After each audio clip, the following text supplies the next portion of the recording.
Greetings. This is another edition of Coffee with Doug. And in fact, this is our Thanksgiving edition. And grab a cup of coffee, and what we're going to do is talk for a few minutes about Squanto and the first Thanksgiving, which is really a character study. The first Thanksgiving probably would not have occurred without Squanto. And as I studied his biography a bit, his life had many twists and turns. It's pretty remarkable, actually. He was a member of the Patusa tribe. And in 1605, he was captured and taken to England. He returned to America with John Smith of Jamestown fame. Then the next record of him is he was captured by Thomas Hunt in 1614. Now, Thomas Hunt worked with John Smith, and John Smith was interested in establishing friendly relationships with the Indians as well as map making. Thomas Hunt was basically conniving. What he did is, rather than obey John Smith, he decided to take some human cargo back to Europe. And he captured Squanto in 1614 and then planned on selling him to slavery in Spain. Squanto was rescued by the monks there, who purchased his freedom. From there, Squanto made his way to England.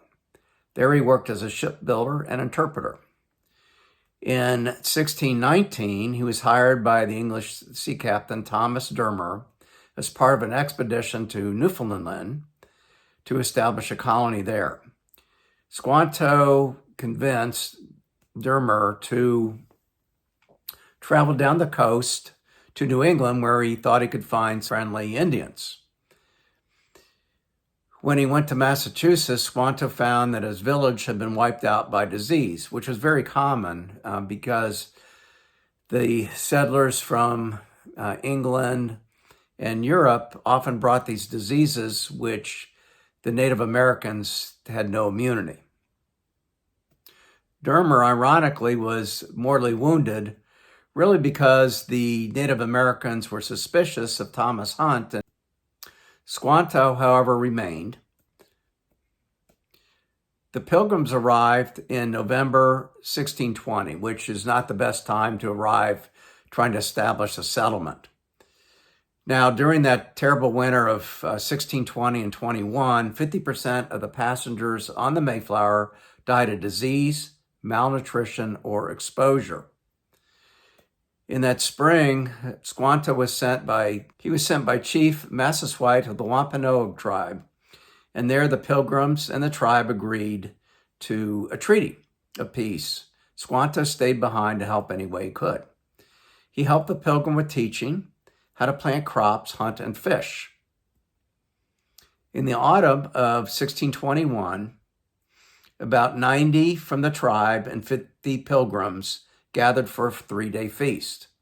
This was the first Thanksgiving, but for Squanto's efforts, you may not have had as many pilgrims survive the next winter. I read someplace that 35 million Americans can trace their heritage back to the Mayflower, and you can thank Squanto and his efforts for that. And with that, happy Thanksgiving, and that's our edition of Coffee with Doug. See you next time.